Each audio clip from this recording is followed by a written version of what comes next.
Halo sahabat sehat Panterapi, jumpa lagi dengan saya Judi Visnu. Senang sekali saya bisa menjumpai Anda kembali dalam program podcast Panterapi, persembahan dari Rumah Sakit Panterapi Yogyakarta. Kali ini kita kedatangan seorang narasumber, seorang dokter spesialis penyakit dalam, konsultan endokrin, metabolik, dan diabetes. Kita juga akan membahas tentang serba-serbi insulin. Beliau adalah Dr. FX Suharnadi. Apa kabar dokter? Baik, dokter. Sehat dokter? Sehat. Selamat datang di podcast Panterapi. Kita hari ini akan banyak membahas tentang serba-serbi insulin, tentunya sahabat sehat Panterapi yang mungkin sering periksa ke rumah sakit Panterapi dengan kondisi diabetes dan penyakit metabolik, atau juga mungkin mengantar keluarganya ke sini tidak asing dengan Dr. FX Suharnadi yang saat ini bersama dengan saya. Dokter sudah bergabung dengan rumah sakit Panterapi sejak tahun berapa? Tahun 2000, saya 25 tahun lebih. Oke, sudah lama di sini. Ya. Karena saya ingat waktu saya dulu zaman koas di sini 2009, dokter sudah konsultan endokrin. Iya. Jadi ini dok, kalau berhubungan dengan diabetes itu kan sebenarnya banyak sekali yang akan kita bahas hari ini. Tetapi mengenai tentang insulin, kita akan lihat tips and trick, terus kemudian juga banyak isu tentang insulin, tentang penyuntikan dan sebagainya. Tetapi sebelumnya jangan lupa sahabat sehat Panterapi untuk follow akun Instagram dan subscribe YouTube channel Rumah Sakit Panterapi Yogyakarta. Dokter, saya dapat banyak pertanyaan di sini dari teman-teman di lapangan tentang insulin. Sebetulnya kenapa sih dok? Ini pertanyaan, mengapa saya perlu menggunakan insulin sementara pasien lain banyak yang hanya menggunakan obat minum? Gimana? Begini, kalau kita lihat bahwa diabetes itu problem pokoknya adalah defisiensi insulin dan resistensi insulin, kekurangan insulin dan reseptornya tidak peka. Itu yang pokok di situ. Meskipun sekarang ini ada teori yang namanya egregious 11, artinya ada 11 organ yang berperan di dalam homeostasis glukosa. Tapi dari 11 organ itu yang paling utama itu adalah pankreas. Oke, ya. Jadi satu dengan pasien yang lain akan berbeda ya dok ya? Iya, pasti berbeda. Nah kemudian kita bisa analogikan begini. Kalau seorang diabetes itu kan ada kekurangan insulin. Nah kemudian kalau misalnya seseorang ini kekurangan duit, apa yang akan dilakukan? Yang paling tepat kalau terapa? Orang kurang duit, Ya, istilahnya. Ya cari duit. cari berarti pakai usaha kan ya? Harus berusaha untuk cari duit istilahnya. Iya. Kalau dikasih duit, Kasih duit, ya lebih enak. Iya. Jadi kita nggak berusaha lagi gitu kan. iya. Terima aja, terima. Iya, iya. Tapi itu kan analogi demikian. Ya. Kalau misalnya kerusakan pada sel beta pankreas menghasil insulin, dan kemudian kita akan menjadi seseorang yang tidak punya pekerjaan, tidak bisa menghasilkan uang, jawabannya pastilah dikasih pekerjaan yang menghasilkan uang tetap. Tapi kalau itu tidak memungkinkan, maka dikasih uang ini menyelesaikan masalah. Ya, jadi kalau misalnya orang kekurangan insulin gitu ya sudah dikasih insulin dapat. Tapi ya bukan berarti bahwa insulin ini menjadi satu-satunya obat diabetes, bukan. Nanti tentu saja ada indikasi tertentu kapan kita harus menggunakan insulin, kapan menggunakan vitamin. Oke, jadi kalau seperti misalnya dia masih di awal masih bisa memproduksi sendiri insulin, akan diikuti. Tapi kalau dinyatakan sudah tidak bisa, otomatis insulin itu juga akan diberikan. Kalau tadi dokter sempat bilang indikasi, berarti indikasinya itu kira-kira apa aja dok untuk insulin? Nah begini, kalau kita mengacu pada algoritma manajemen diabetes sesuai Perkeni, Asosiasi Ahli Diabetes Indonesia, apabila HbA1c di atas 9, seyogianya dimulai dengan insulin. Tetapi sekali lagi ini adalah algoritma atau acuan atau petunjuk ya, yang bisa kita ikuti. Tapi nanti dalam praktek di lapangan kita tidak harus strict pada aturan tersebut. Artinya bisa jadi pasien itu HbA1c-nya 8, tetapi dalam kondisi infeksi berat, nah, kita bisa menggunakan insulin. Yang kedua, persiapan operasi, di mana kita mau mengejar gula ini supaya turun di bawah 200. ya gula sesaat.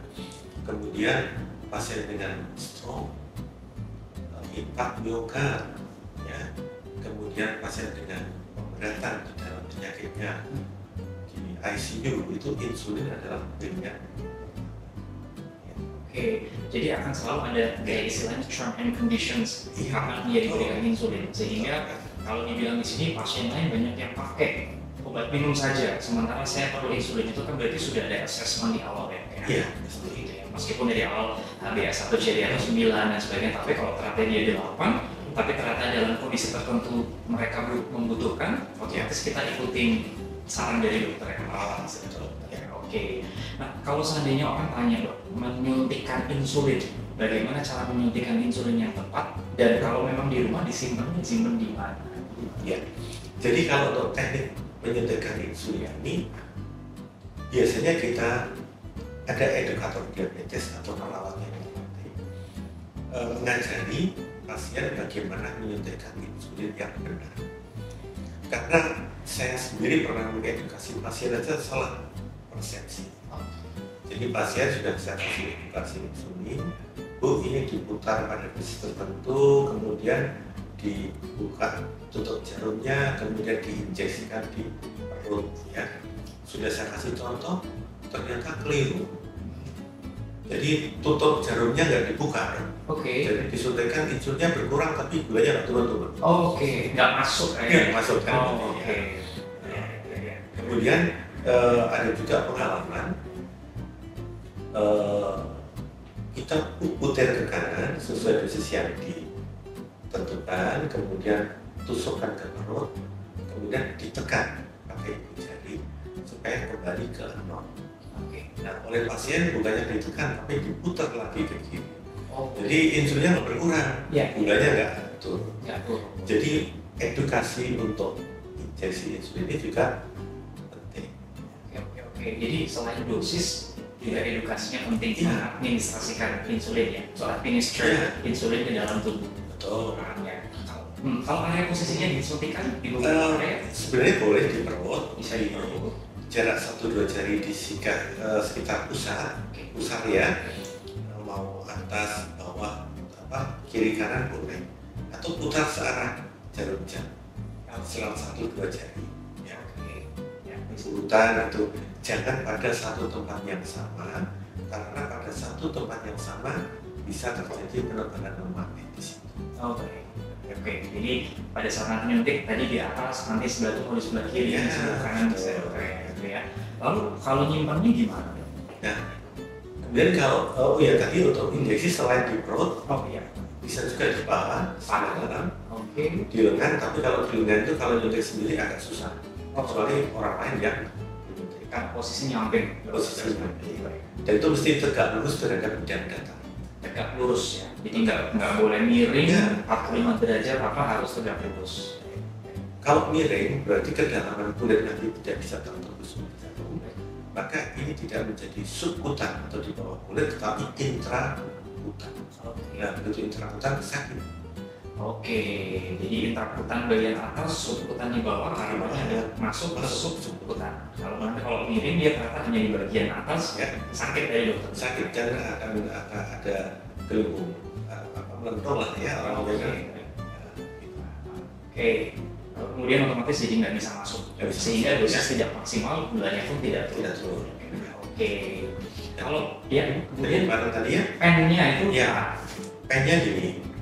Kalau dokter persiapkan 3 pen atau 4 pen, nanti pen yang belum dipakai itu disimpan di lemari pendingin di bagian pintu saja. Itu untuk yang sudah yang masih belum dipakai, masih belum dibuka. Kalau yang sudah dibuka itu bisa pada suhu kamar. Jangan terkena sinar matahari langsung. Jadi nanti kalau itu yang belum dibuka kita masukkan kulkas, yang sudah dibuka dan suhu ruangan bisa. Di saku boleh, di tas boleh. Di saku bisa, di tas juga bisa. Nah, terus kemudian pada saat menyuntikkan dia mesti bersih dulu areanya dengan alkohol dan sebagainya. Bisa pakai alkohol, kemudian atau apple swab ya, kan? Apple swab injeksikan. Nah ini kalau diinjeksikan loh, kan juga ada yang tanya, kok ada yang disuntikan 1 kali, ada yang 2 kali dan sebagainya. Sebetulnya jenis-jenisnya itu seperti apa sih untuk insulin? Oh begini, jadi kalau insulin ini kalau kita lihat dari cara kerjanya, ada yang insulin aksi cepat atau orang menyebut aksi pendek, namanya rapid acting insulin. Kemudian ada insulin aksi panjang atau long acting insulin. Ada yang campuran, jadi rapid digabung dengan long dalam satu pen. Nah, untuk yang rapid acting dengan namanya rapid, dia akan cepat menurunkan gula darah. Maka ini diberikan suntikannya saat pasien makan. Kalau makan 3 kali, suntik 3 kali. Kemudian kalau long acting atau insulin basal namanya, ini disuntikan ya sekali sehari. Dan lebih bagus disuntikan malam hari supaya nanti gula darah puasa, jadi pasti glukosnya bisa turun. Nah, kemudian yang mix tadi campuran itu disuntikannya 2 kali. Ya. Jadi tidak bisa kita samakan semua jenis insulin. Dia bilang, wah teman saya 2 kali, kok saya 5 sekali, saya bikin 2 kali, nanti jadi drop. Iya, nggak bisa. Jadi harus sesuai indikasi, kemudian jenis insulin yang dipakai apa, targetnya apa. Pada pasien yang misalnya begini, gula darah puasanya itu tinggi terus, maka basal insulin atau long acting insulin ini pilihan utama. Jadi kita berikan basal, dosis awalnya 10 unit, nanti kita lihat pasiennya turun apa enggak. Kalau pasiennya belum turun, kita naikkan lagi 2 unit atau 4 unit. Ada paduannya, dan kemudian targetnya gula darah puasa bisa normal. Kalau tadi dokter sempat menyebutkan gula darah puasa dan sebagainya, mungkin bisa minta tolong diingatkan lagi kepada sahabat saya terapi, sebetulnya target gula darah itu apa sih dok yang sewaktu puasa? Kalau kita mengacu pada buku Perkeni ya, itu gula darah puasa itu di kisaran 70 sampai 130. 70 sampai 130. Ya, artinya di bawah 70 hipoglikemia. Di atas 130 kurang bagus. Tetapi pada pasien-pasien yang yang gula darah yang biasa tinggi ya, kalau kadang-kadang menunggu 70 itu terlalu rendah. Kadang pasien dengan gula darah 100 itu sudah kebutuhan. Sehingga pada 170 ini kita bisa modifikasi. Udahlah kalau 100 sampai 130 itu bagus. Baik, itu normalnya kira-kira. Untuk pasien yang misalnya nih pasien diabetes yang sudah cukup lama, sekitar 20-30 tahun menderita diabetes, terus kan sering kan tanya, saya kan biasa diabetes, berarti gula darah saya apakah akan sama dengan standar orang normal? Itu biasanya kira-kira penjelasannya lebih arah mana dok ya untuk sahabat saya? Kalau misalnya pada orang normal, kan batasan gula darah puasa kan di bawah 100 ya, kalau 100 sampai 125 dia udah masuk pre-diabetes. Tapi kalau pasien yang sudah long standing diabetes begini, dan kita kasih acuan tadi, coba Bapak Ibu turunkan gulanya di kisaran 100 sampai 130. Nah, kemudian postprandialnya atau setelah makan itu di bawah 180. Kalau itu tercapai, maka harga subsidi saya di kisaran 7. Jadi ini untuk menjawab pertanyaan sahabat saya terapi yang mungkin berpikir kan saya diabetes, jadi kalau gitu gula puasanya mungkin di 180 supaya nggak diem, itu harus dikoreksi ya. Tubuh akan adaptasi nanti. Jadi 130 maksimal untuk gula darah puasa untuk mereka yang diabetes dan yang normal tetap sama ya dok ya? Ya, tapi kalau yang untuk diabetes yang normal kan 100 ya. 100 ya sampai 130. Kalau udah 2 jam sudah makan itu di 180 maksimal. Istilahnya target terapinya kita seperti itu. Dok, kalau misalnya ada yang tanya, ini kan tadi dokter bilang kita penyuntikan insulin pada saat mereka mau operasi itu bisa dilakukan penyuntikan kalau seumpama terjadi suatu infeksi dan sebagainya. Nah, tapi ada pertanyaan, apakah kalau saya sudah dipakaikan insulin, maka selamanya akan menggunakan insulin? Nah, terus apakah bisa juga kombinasi insulin dengan tablet? Jadi ini yang menjadi kendala dalam manajemen pasien itu adalah anggapan bahwa kalau kita sudah memberikan insulin, ini akan dependen dengan insulin terus. Saya nggak mau dok, nanti tergantung dengan insulin. Sebenarnya kalau jujur kita juga tergantung insulin kan? Ya, betul. Tergantung kita. Setelah pasien itu insulinnya kurang gitu kan? Betul. Nah, eh, penjelasannya bahwa pasien diabetes tipe 2, berarti yang terkena udah dewasa ya, ini kan sebenarnya non insulin dependent. Betul. Jadi tidak selamanya harus menggunakan insulin. Seumpama nanti mau diganti dengan tablet atau kombinasi tablet dengan insulin, ini sangat memungkinkan. Oke, jadi istilahnya tidak selamanya pada dasarnya untuk yang diabetes tipe 2 yang dokter bilang. Lo kalau bilang tadi sakit kemudian kena diabetes tapi dalam usia dewasa, bagaimana dengan lifestyle sendiri dok? Nah, pola makan lah, lifestyle segala macam. Pengalaman dokter gimana? Zaman dulu waktu saya masih kuliah ya, guru-guru kami mengatakan, Ya. Anda mulai cek gula di atas 40 tahun. Oke. Karena insidensi diabetes mulai 40 tahun. Itu dulu. Ya. Tapi sekarang ini saya dapatkan diabetes di bawah 30 tahun. Banyak itu. Ya. Nah, ini menjadi pertanyaan bagi kita ya, para ahli diabetes. Kenapa? Tampaknya pola makan, lifestyle ini menjadi peran utama. Kalau kita lihat di Jogja saja kita mau makan apa? Ada semua. Betul. Ya, dan kita tidak perlu lagi harus naik sepeda ontel kemudian ke warung makan. Kita tinggal pakai GoFood, pakai Grab sudah sampai rumah. Oke. Sehingga kalau tidak hati-hati, maka asupan karbohidrat yang kita konsumsi tidak seimbang dengan energi yang kita keluarkan. Inilah awal mula dari penumpukan gula darah. Intinya jadi ya, oleh karena itu edukasi sudah saya mulai dari keluarga pasien. Misalnya pasien dirawat di rumah sakit ya, kemudian ada keluarga yang nungguin, keluarganya ini nungguin ibunya, nungguin bapaknya itu sampai main HP, kemudian didikannya asal dia ada makanan yang berkalori tinggi. Nah, saya mulai edukasi di situ. Ayo mas, ayo deh, ini kan papa Anda, mama Anda kan diabetes. Anda sebaiknya mulai olahraga, mengatur pola makan ya. Itu saya udah mulai sebenarnya. Harapan saya jangan sampai jumlahnya bertambah, karena kita sudah berlima loh nanti. Oke, ya. Dan itu punya kebiasaan makan nasi dok sebetulnya. Sebenarnya bukan malah nasinya, tapi kadang-kadang jumlahnya ya dok ya. Jumlahnya banyak pagi siang malam dan kadang tidak dibarengi dengan olahraga. Dan kadang-kadang nasinya dicampur dengan makanan-makanan ya, kadang-kadang makan mie instan aja bisa pakai nasi gitu ya.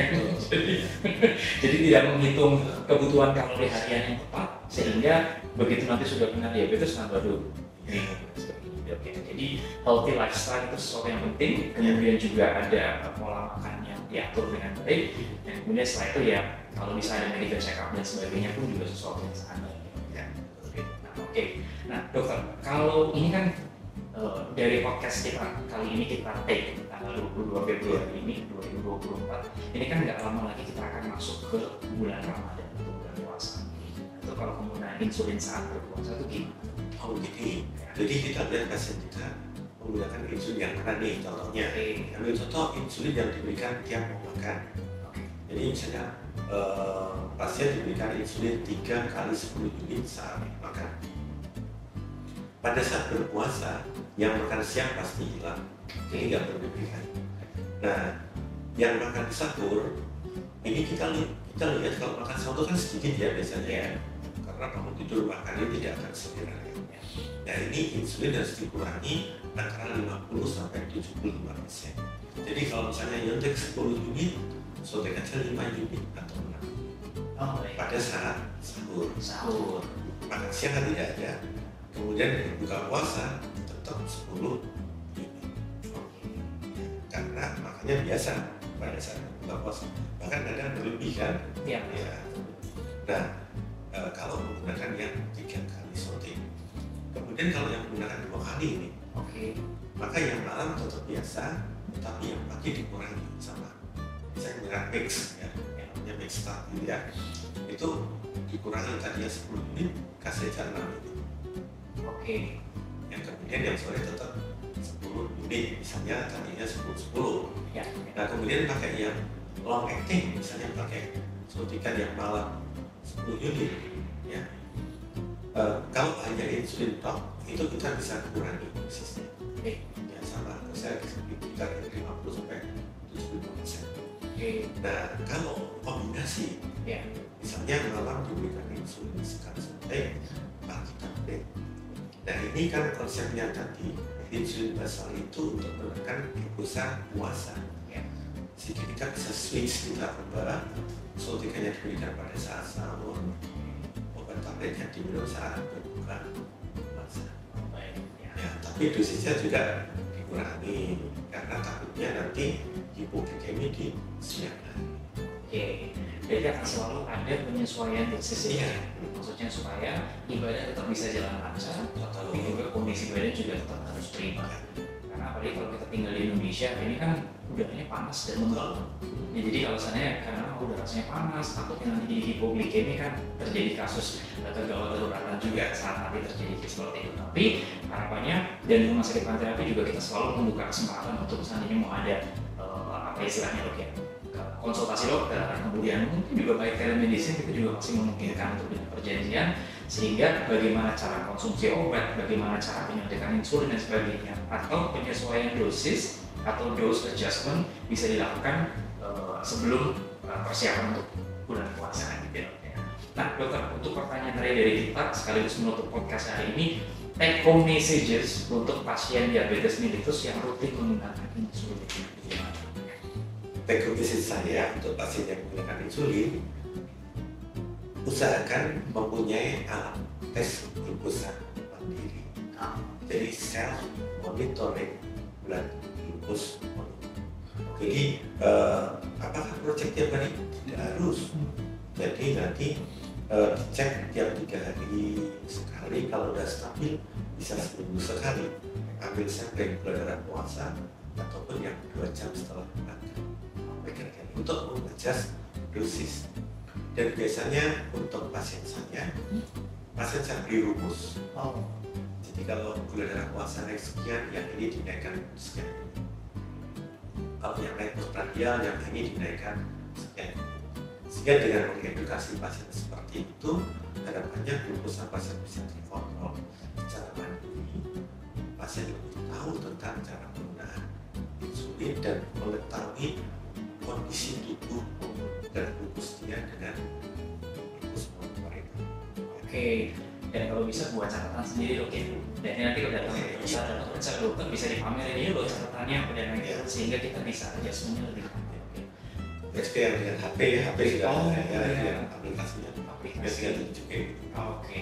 Jadi intinya dok sebetulnya dengan penggunaan insulin ataupun mereka yang terkena diabetes mellitus sebetulnya apa ya, dalam tanda kutip kita tidak bisa menyerah terhadap keadaan, sehingga udah biarin aja lah, nggak usah minum obat. Kan banyak juga loh kasus-kasus yang seperti itu, akhirnya mereka malas minum obat, malas ke dokter, malas insulin.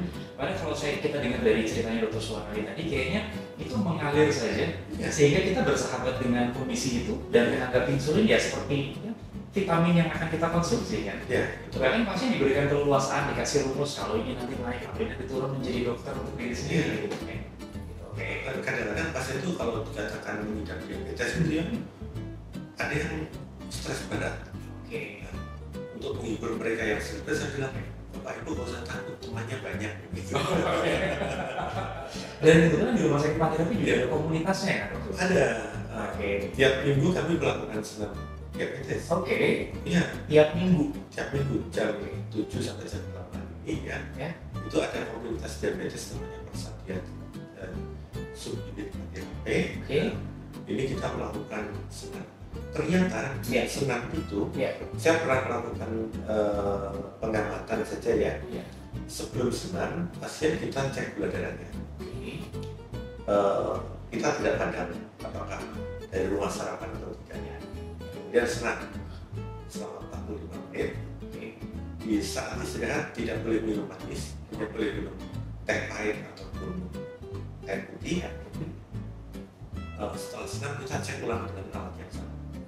Dan ternyata ada yang kalau senamnya itu betul-betul hebat begitu ya, itu bisa turun 40 sampai 60 dari pre dan post.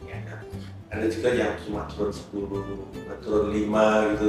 Kita lihat siapa yang turun 40. Oh ternyata senamnya serius. Yang turun 5 cuma melatih-latih. Itu tiap hari minggu. Ya, tiap hari minggu. Ya. Tiap hari minggu jam 7 sampai jam. Dan saya juga kalau misalnya nggak ada acara pasti datang. Oke. Jadi di situ juga kita bisa saling support, dok. Iya. Ketemu teman-teman, kemudian saling support dan istilahnya saling membangun satu sama lain menjadi sebuah komunitas gitu. Iya. Dan kadang mereka konsultasi di situ sama saya. Oh, oke. Harapan lagi gitu ya. Harapannya bisa istilahnya komunikasi tetap terus terjalin sehingga kita selalu membangun masyarakat Indonesia yang sehat gitu. Iya. Oke. Terima kasih banyak Dr. Suwarnadi. Iya. Baik. Sudah bergabung dengan kita. Banyak sekali sebenarnya yang pasti akan masih menjadi pertanyaan oleh teman-teman kita di lapangan. Akan tetapi harapannya ke depan silakan sahabat-sahabat Panterapi untuk menuliskan di kolom komentar. Mungkin ada beberapa hal yang ingin ditanyakan untuk ke depan. Siapa tahu bisa diberikan masukan podcast materi apa lagi yang menarik yang nanti akan kita tayangkan juga di sini. Sekali lagi banyak terima kasih. Jangan lupa untuk follow akun Instagram dan subscribe YouTube channel Rumah Sakit Panterapi untuk banyak mendapatkan informasi seputar pelayanan kesehatan dan yang lain dari Rumah Sakit Panterapi Yogyakarta. Saya Jody Krishna undur diri bersama dengan Dr. Suwarnadi. Terima kasih telah menyaksikan podcast kita dari awal hingga akhir. Salam sehat dari kami, Rumah Sakit Panterapi, sahabat untuk hidup sehat. Sampai jumpa.